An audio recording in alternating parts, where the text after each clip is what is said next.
Bueno, para empezar hoy, imaginaos que estáis caminando por la sabana africana hace, no sé, 10.000 años. Y de repente escucháis el crujir de una rama seca a vuestras espaldas. Uf, mal asunto. Exacto. En milisegundos, y sin que tú lo decidas de forma consciente, tu ritmo cardíaco se dispara, tus pupilas se dilatan, la sangre huye de tu sistema digestivo para irse directa a los músculos, y una ola de adrenalina inunda tu cuerpo. O sea, tu cerebro primitivo acaba de gritar, depredador. Claro, modo supervivencia total. Eso es. Pero ahora avancemos rápido hasta el día de hoy. Estás sentado en el sofá de tu casa, comodísimo, sintiéndote seguro. Y el móvil vibra en la mesa. Lo enciendes y ves un mensaje de tu jefe o de tu pareja que dice simplemente, tenemos que hablar. Y tu cuerpo hace exactamente lo mismo. Exactamente lo mismo. El mismo vuelco en el estómago, la misma taquicardia, la misma respiración superficial. O sea, para nuestra biología fundamental no hay ninguna diferencia discernible entre las fauces de un león a punto de atacar y, bueno, esos 3 puntos de escribiendo en la pantalla del móvil. Ya, es increíble.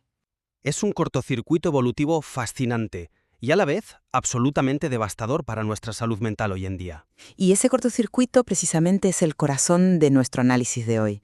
El material que examinamos expone una premisa bastante inquietante sobre nuestra naturaleza, y es que nuestro cerebro no evolucionó para hacernos felices, ni siquiera para mostrarnos la verdad. Evolucionó únicamente para mantenernos vivos. Sí, funciona como un sistema de predicción puro y duro. Eso es, un sistema que constantemente anticipa el peligro. Evolutivamente tiene sentido, claro, pero hoy nos condena a vivir en un estado de alerta perpetuo. Así que la pregunta central de este debate es la siguiente. Para alcanzar la paz mental en un entorno hiperconectado que explota constantemente esta vulnerabilidad biológica, la solución principal reside en una reestructuración cognitiva interna, es decir, en gestionar cómo interpretamos la realidad, o debemos priorizar una defensa externa y conductual, protegiendo radicalmente nuestra atención de los estímulos modernos. Una pregunta nada fácil, desde luego. Nada fácil.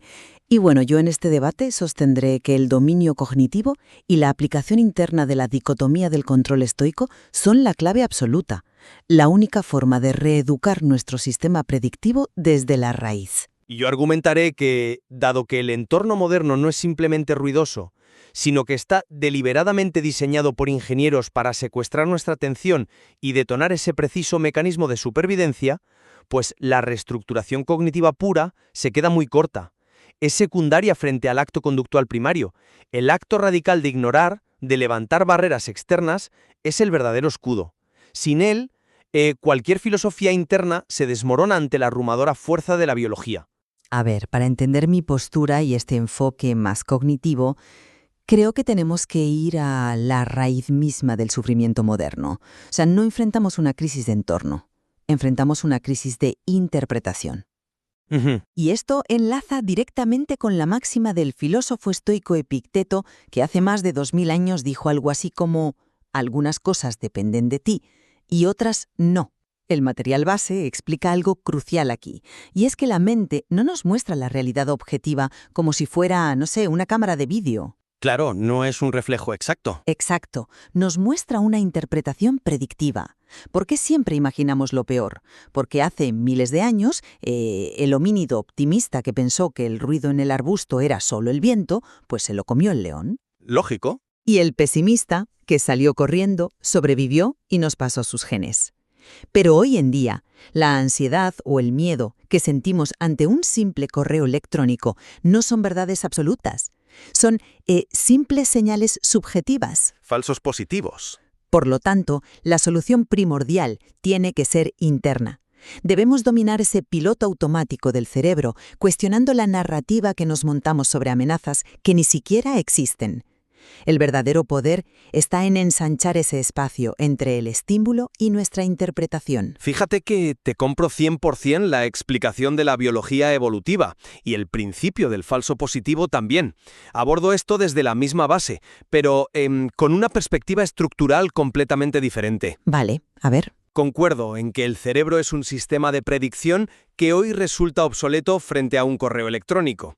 Sin embargo, no podemos obviar el hecho de que el entorno actual, la economía de la atención, las notificaciones constantes, las redes sociales, no es un accidente de la naturaleza.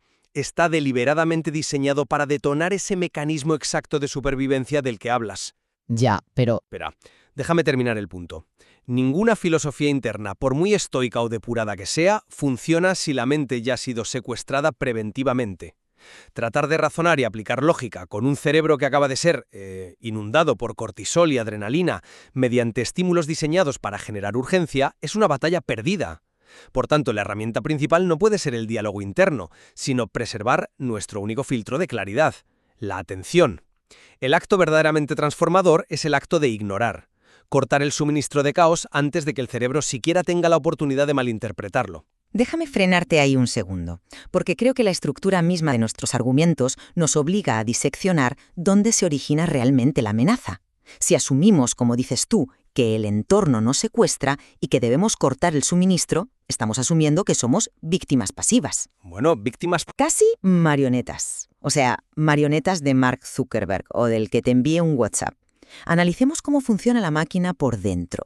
Cuando ves ese correo del trabajo un viernes por la tarde que dice «reunión urgente el lunes», el peligro físico real es cero. Son píxeles en una pantalla de cristal. Ya, pero el cerebro no lo sabe. Pero el peligro es pura y exclusivamente la construcción mental que hacemos a continuación. Esa de «he hecho algo mal, me van a despedir, no podré pagar la hipoteca, acabaré en la calle». Ese salto gigantesco de un dato neutro a una catástrofe es obra nuestra, es una amenaza imaginaria. El cuerpo reacciona a esa ficción mental porque no sabe distinguir entre imaginación y realidad.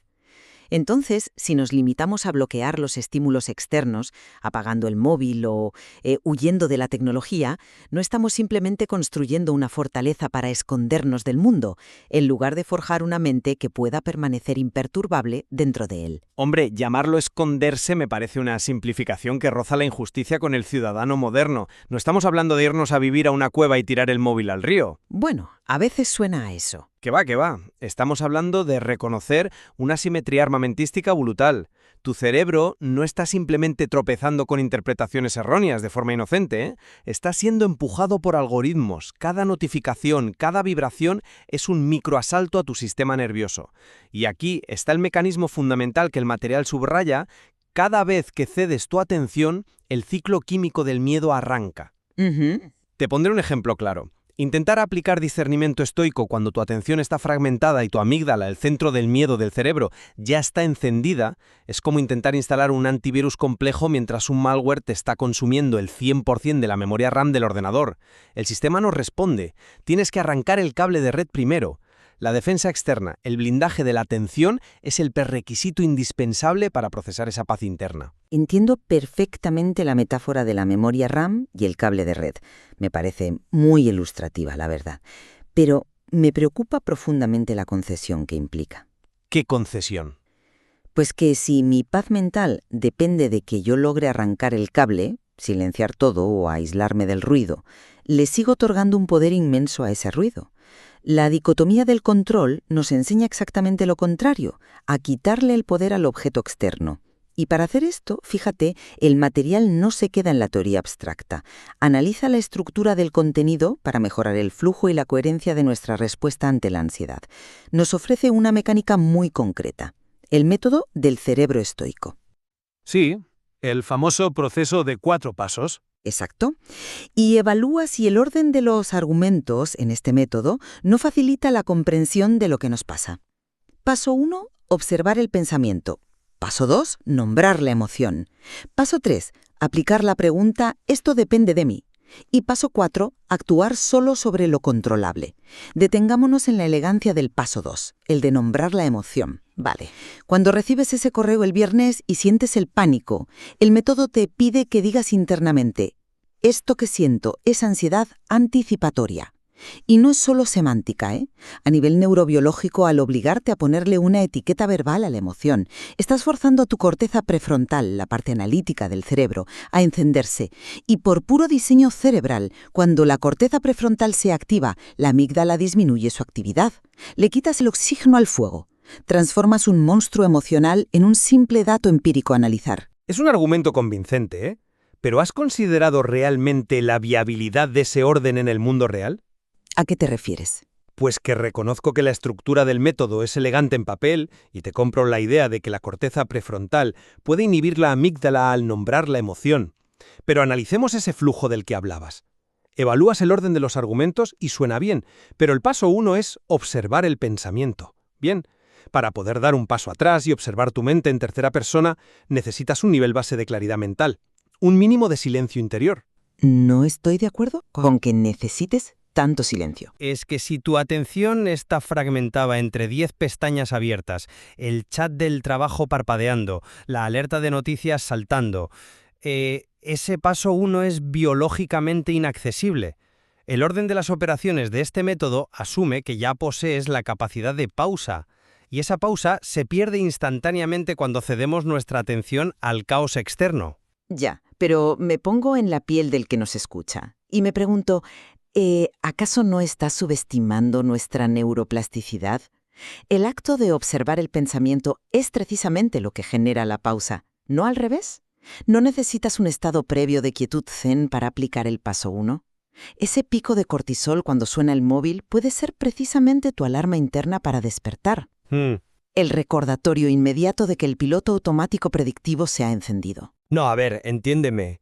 No sugiero que necesitemos un retiro de meditación constante.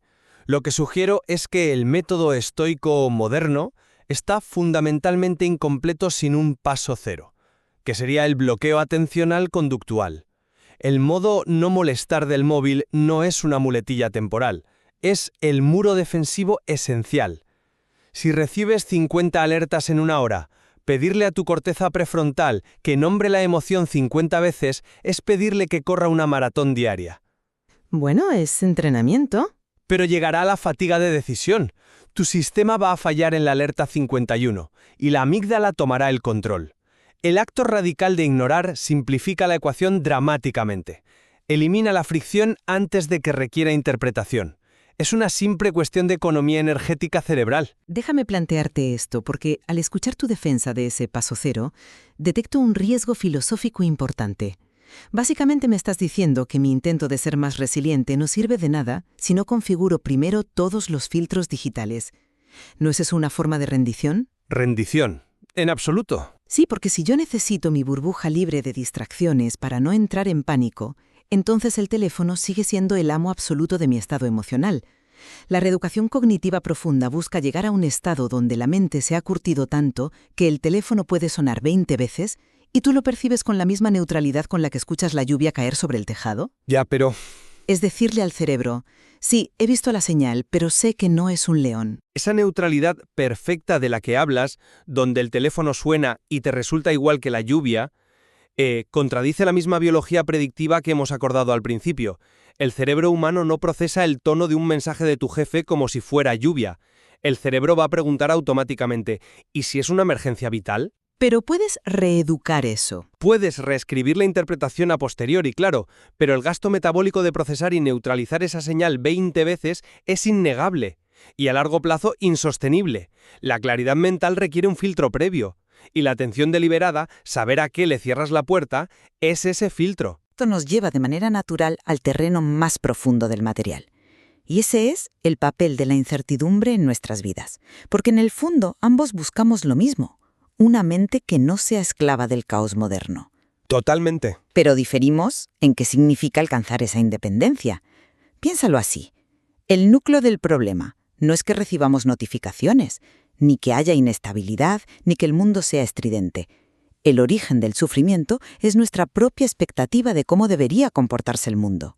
Exigimos que la vida sea predecible. Completamente de acuerdo en ese diagnóstico. El sufrimiento nace de la creencia errónea de que la vida debe encajar en nuestros planes.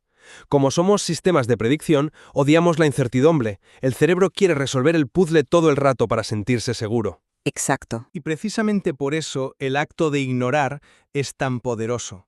Cuando ejerces tu poder de ignorar lo incontrolable, ya sea la opinión de terceros en redes sociales o las noticias catastróficas, eliminas la fuente de fricción. Te sales del juego de la adivinanza. Y la paz no se manifiesta mágicamente cuando el mundo exterior se calma, sino cuando tú, de manera activa, dejas de permitir que ese caos dicte tus reacciones.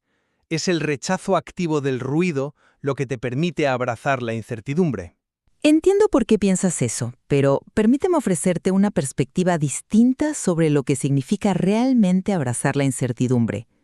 Tú hablas de rechazar el ruido, de cerrarle la puerta en la cara, pero la verdadera aceptación de la incertidumbre es un proceso interno de rendición profunda. No es construir muros defensivos. A ver. El material nos hace ver que el problema nunca fue que la vida fuera incierta. El problema era nuestra insolencia al creer que no debía serlo. Cuando dejas de luchar contra esa realidad, tu mente se calma. Pero no se calma porque hayas logrado apagar el router. Se calma porque has aceptado plenamente que la vida es incontrolable. Es la renuncia al deseo de control absoluto lo que te libera. Claro, pero entonces... Espera, déjame terminar el punto. Si tu método principal es ignorar activamente usando bloqueadores, sigues participando en una dinámica de evitación. Sigues intentando controlar tu entorno. La verdadera libertad estoica en la era moderna es sentarte en medio de la tormenta, escuchar los truenos y saber con total certeza que nada de eso tiene el poder de obligarte a sufrir, porque tu juicio interno es intocable. ¡Qué imagen más poética, de verdad! Suena maravilloso. Pero debemos volver al barro, a la premisa central. Nuestro cerebro está diseñado para sobrevivir, no para escribir poesía sobre la tormenta. Cuando calificas el acto de ignorar como una simple dinámica de evitación, le estás restando todo el mérito a la acción más deliberada y valiente que un humano moderno puede tomar. No pretendía restarle mérito, pero... Es que en la economía de la atención, ignorar no es huir de la batalla, es plantar cara, es afirmar rotundamente, vosotros no dictáis mis prioridades emocionales. Aceptar la incertidumbre no significa someterse pasivamente al bombardeo de estímulos a pecho descubierto, solo para demostrarte lo fuerte que eres. Eso raya en el masoquismo cognitivo, ¿eh? Madre mía, masoquismo cognitivo. Pero es que lo es. Aceptar la incertidumbre significa reconocer que, como no puedes controlar lo que el mundo te va a lanzar mañana, lo único sensato que puedes hacer hoy es gobernar estrictamente a qué le prestas atención. La atención es el puente entre el mundo caótico y tu interpretación interior. Si no controlas el puente con guardias férreos, no controlas el reino. Pero fíjate en tu propia metáfora. Al proteger ese puente con guardias armados y tanto recelo, estás asumiendo de facto que los invasores tienen un poder letal inherente. Y el núcleo de la dicotomía del control es que los eventos externos carecen de valor emocional por sí mismos. Un mensaje de texto no es un ejército invasor, es una colección de píxeles iluminados. Al elevar el acto de ignorar a defensa indispensable, le estás otorgando un poder inmenso a ese mensaje. Ya, pero esa devaluación de la que hablas requiere energía mental, energía que es finita. El puente no se defiende porque el píxel sea letal, se defiende porque procesar millones de píxeles agota al rey que gobierna el reino. Y un rey exhausto toma malas decisiones.